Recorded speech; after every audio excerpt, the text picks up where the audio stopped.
Okay, good morning.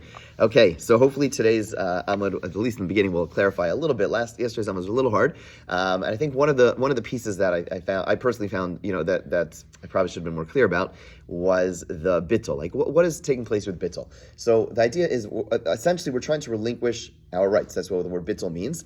And so the whole discussion yesterday was, remember we have Rava's opinion who says you can't be mevatel from one rishus to another. Okay, that means that if there's these two courtyards, so the cases that we've been discussing, with the case of there's the inner courtyard, outer courtyard, and we're talking about, hey, you should be mevatel rishus, you can never go over a rishus. Now the question is, so why can't one person? One of the things that we're going to get into a little bit today, right at the beginning, is okay. So let's say a person relinquishes their rights to one person. Why would that not be sufficient for everything to work together? At the end of the day, they already merged themselves as an Eruv. So if I relinquish my rights to one person, so granted I didn't relinquish my rights to everyone, but at the end of the day, there still is a connection made through the Eruv, and maybe it should work for that reason. Okay, and that's something the Gemara is going to kind of grapple with, or at least show two different opinions about today. So let's just see it inside, and I think, hopefully it'll at least retroactively shed a little bit of light on yesterday's Amud. Okay, so 67.8.1, and this is going to be the end of the discussion of yesterday's discussion, and then we're going to move on to related but different discussions. So Amar le Rav Huna. So we're at the second paragraph on 67.8.1.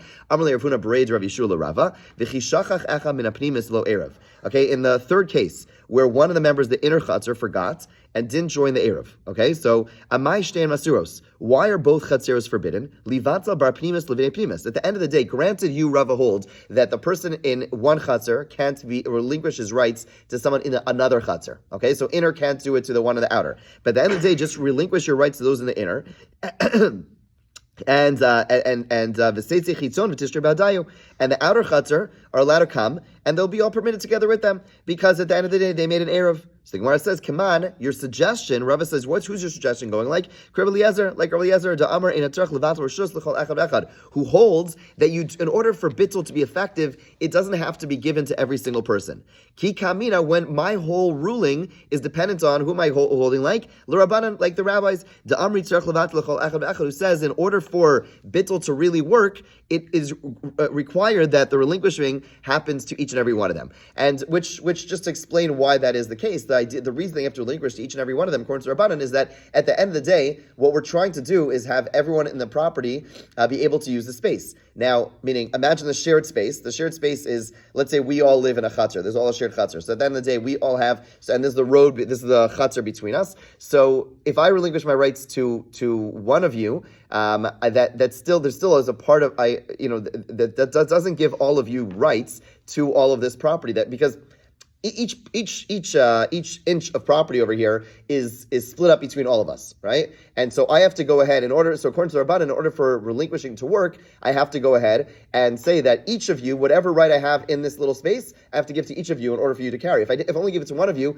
then you don't have a right to carry in that space. Granted, you have that right now, but if you don't have that right, that means there's still a part of this chatzar which is not, which is still held back, because I didn't give all of you rights to this place, only gave it to one of you. Rabbi Eliezer clearly holds, once I gave it to you, presumably you have the right to then go and give it to everyone else. According to Rabbanan, no, until I gave it to each and every one of you, there's a part of the chatzar which is still held back from all of you, and therefore it's not a shared chatzar. And therefore, Rava is saying that my opinion, I was stating my whole view according to the view of the Rabbanan, who hold that the chatzar has to be relinquished to every single member, and therefore in a case where the person in the inner one forgot to make an Eruv, so I could say, okay, let me just give it to the people in my chatzar, and then once he has it, then everyone's allowed to go in. According to Rabbanan, that wouldn't work. According to Rabbanan, I have to go ahead and relinquish to you, and since some of you are in a different chatzar, it wouldn't work. Okay, and that's the end of yesterday's discussion. Good. Now the Gemara is going to go into a new discussion, but first introduce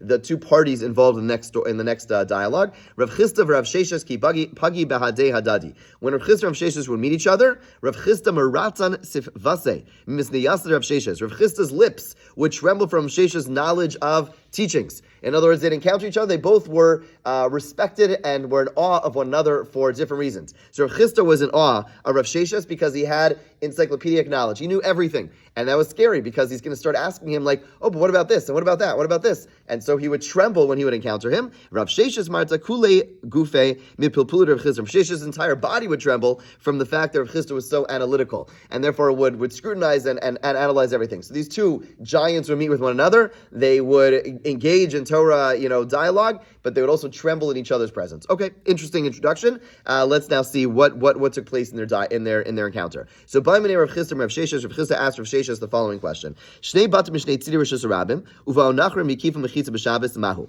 So let's say you have two houses on either side of Rishus Harabim, okay, and then walls were made on Shabbos. So two houses on the other side of the Rishus Harabim, there's nothing they could do. There's no common. They don't have a common space. So when Friday afternoon, they would be like, Good Shabbos, Good Shabbos. There's nothing they could, like, there's Rishus Harabim between them. Like, there's nothing they could do, right? Fine. And then on Shabbos, non-Jews come and put walls up between them. Okay? So those walls are good walls. They have the status of a wall. We saw that earlier. A wall put up even by a Jew. They shouldn't put up a wall on Shabbos. But let's say they did. The wall has the status of being a good wall. But they never made an Eruv. Right? And we know you can make an Eruv on Shabbos. The question now is one of them, so now they both can't carry because there is no Eruv made between them. But let's say one of them says, listen, fine, we both can't carry. But let me go ahead and relinquish my rights to you. And then at least you'll be able to carry because there's only one person now in the courtyard because there's two homes. And now there's a courtyard that's formed on Shabbos. So let this guy go ahead and be mevatel his rights to this guy. And now we treat it as if there's only one person there and he'd be allowed to carry in this closed-in space. That's the question. Yeah? Make sense? Fine. Says the Gemara 67a2. According to the opinion, remember this was from Chatzer. Okay. According to the opinion, it says you can't relinquish rights from one courtyard to another courtyard, right? Which we saw from Rava, who said that you can't go ahead and do this at all. Loti bailach. There's no question. Okay, there's no question that it's not going to work.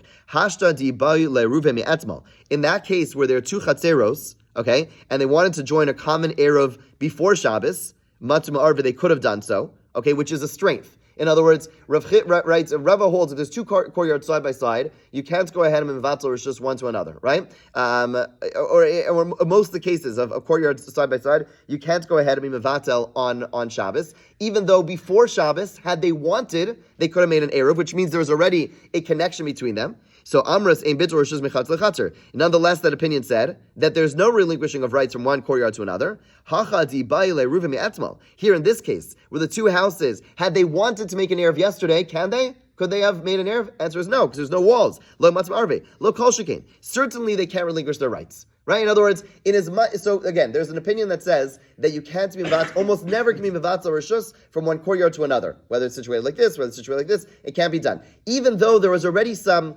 implicit connection, because had they chosen to make an eruv before Shabbos, in these cases they could have, but they didn't. Right? In that case, on Shabbos, there's no bittul. We don't allow bittul. So over here, where there was no connection before Shabbos at all, they were not connected. They were not able. There was no mechanism for them to have made an error because they had Rishus Harabim between them.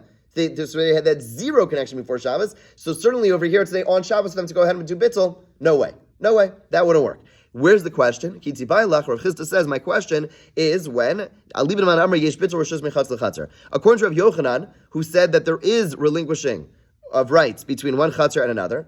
Hasam di ba'alei Eruvin me'etmal matzah arve. Do we say that in the case of two chatzeros that since they wanted, if they wanted, they could have joined in an eruv batul nabi matzah mevatel? Since they already had an implicit connection of being able to make an eruv from one courtyard to another before Shabbos, so now on Shabbos they'd be allowed to relinquish rights. Aval hacha de lo matzah ma'arve me'etmal. But here, where yesterday, meaning on Friday, they could not have joined in an eruv batul nami lo matzah mevatel. Therefore, you cannot relinquish your rights on Shabbos. Right? Or do we say, who cares? Who cares about what was Erev Shabbos? Bottom line is, right now, we have a space where we are connected, and therefore we should be able to be mevatel.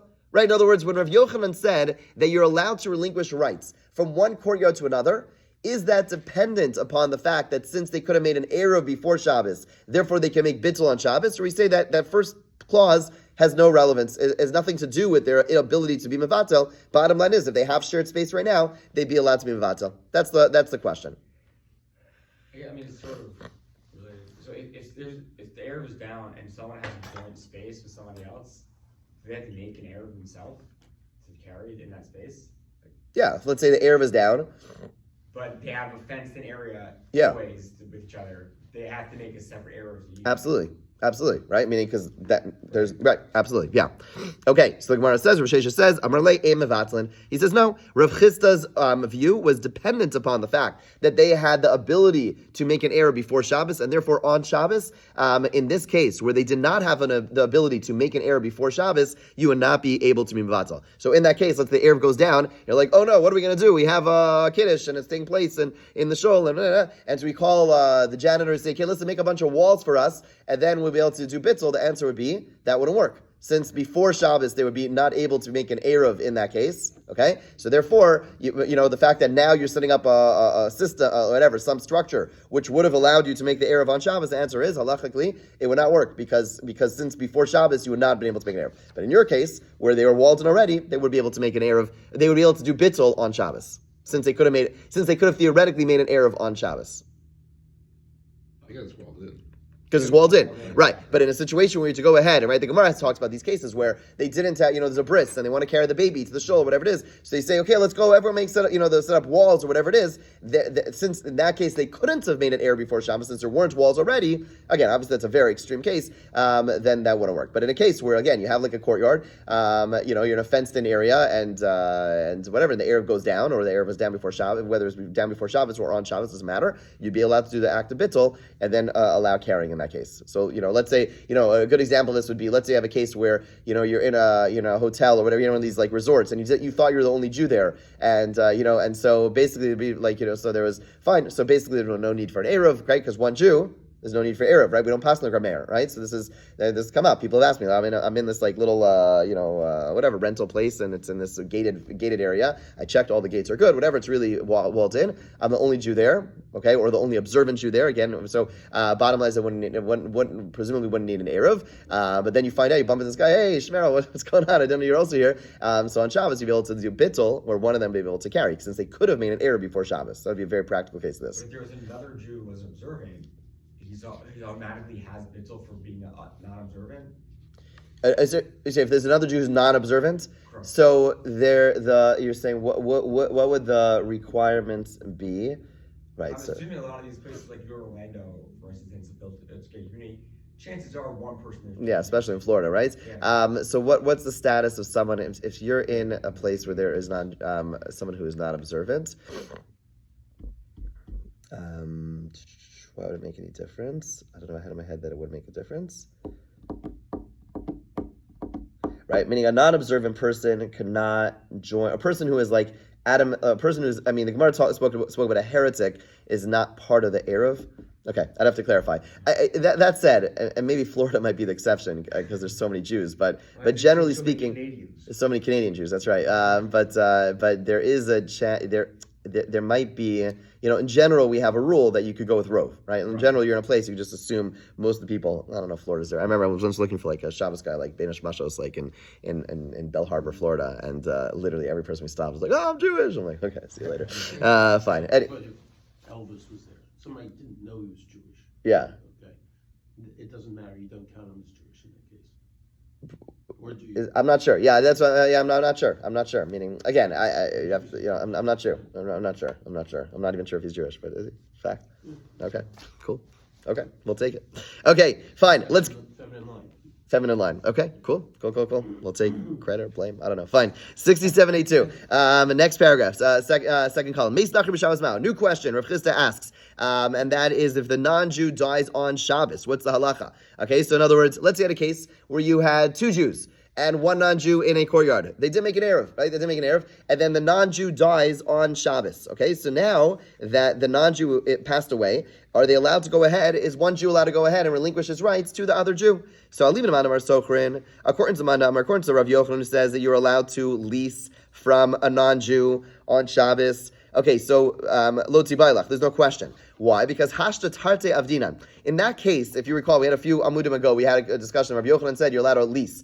Now there's machlokes over there, but however, okay, well let's just align the sugyas for a second. The way I was explaining according to Tosfos, the way Rashi learns the sugya over there was that case was actually not only a case where it was a case where they did not make an eruv at all. It was a case where the Jews did not make an eruv. They didn't do anything, and then on Shabbos they go to the non-Jew. They lease first from him, and then one of them relinquishes his rights to the other Jew. So there's two steps being done on Shabbos. One, they were leasing, and then they were leasing from the non-Jew, and then that person goes ahead and relinquishes his rights to the other Jew. So hashatarte avdinan. There, in the case where there was a non-Jew in their courtyard, they did two things. So for sure, over here, all you have to do is one thing. All you have to do is relinquish your rights. Of course it's going to work.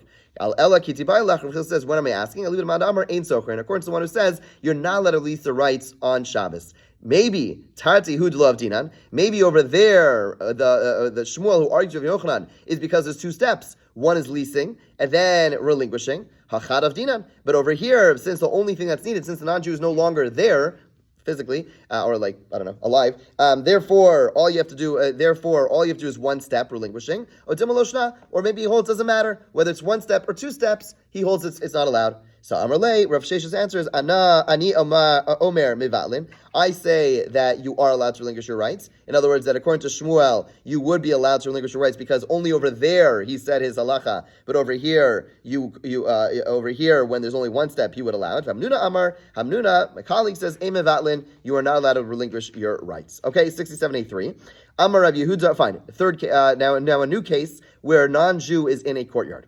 Amar Rav Yehuda Rav Shmuel. Fine, so we finish that discussion, but we know that a non-Jew in a courtyard where there are two Jews is going to be is going to cause the problem, and you'd have to lease space from this non-Jew. So Amar Rav Yehuda Rav Shmuel. Nachri sheish lo pesach arbal arba pasuach levika. Let's grab this guy back.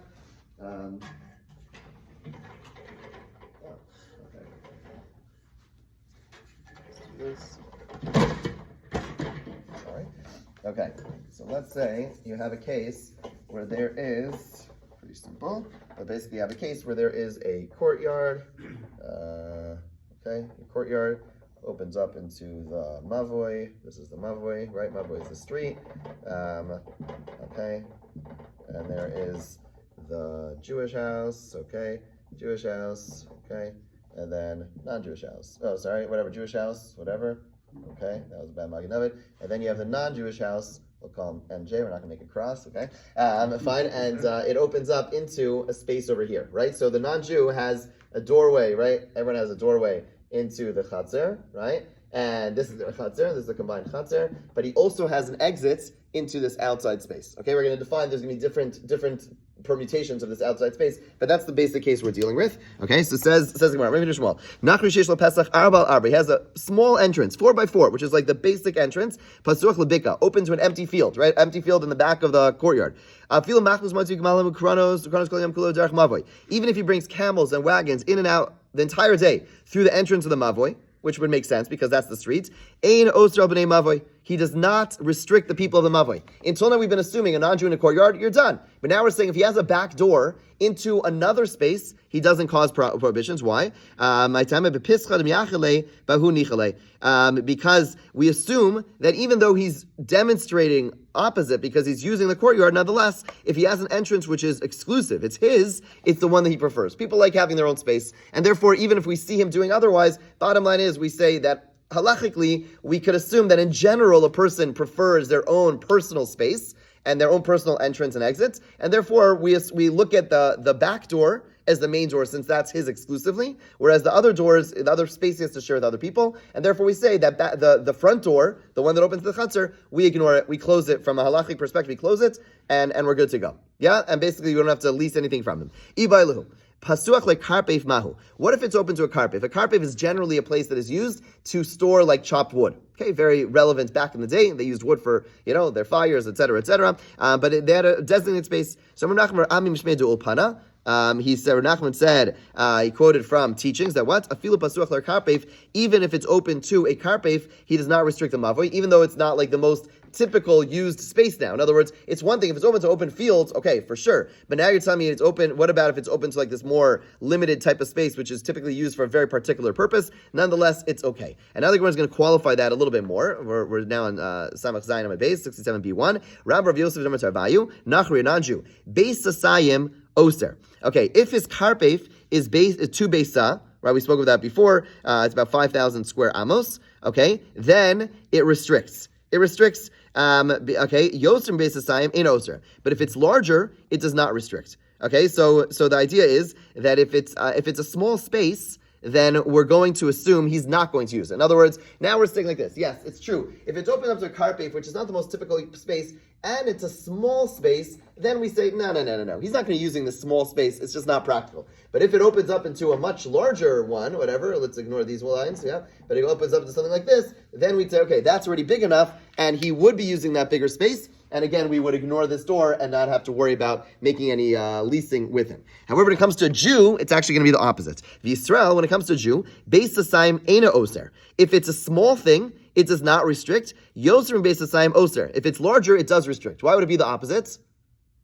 You want them to be together. If they're one Jew, Well, no, meaning, let's say that Jew, let's give the case where that Jew did not join the Eruv, right? And he has this back door, right? So if it's a small space, right, then it's going to be allowed. Then we would say, then he will use this door. If it's a big space, he won't use this door.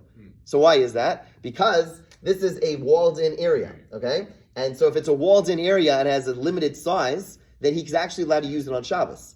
And since it's allowed to use it on Shabbos, we'd say, oh, well, he's going to use it on Shabbos. But when it's a very big space, Yoser Beis Sasayim, we have the halacha karpef, which is this non-usable, typical used area. If it's bigger than a Beis Sasayim we saw earlier, it can't be treated like a Carmelist on Shabbos. If it's a Carmelist, he can't carry into this space, right? And if he can't carry into this space, then of course he's going to want to use the chutzner space. And therefore, for a Jew who has Shabbos limitations, it's actually going to be the opposite. Okay, Ba'minei Rabba Bar Chaklaim Rav Huna Pasuach lekarpef Mahu. If a non-Jew is open to a karpef, what's the halacha? Amrlei Amru Beis Sasayim Oser. Chazal said already, if it's two beisa or less, it's restricted because it's too small. Yoser Beis Sasayim and Oser, if it's larger, he does not restrict it. Okay, have a great day.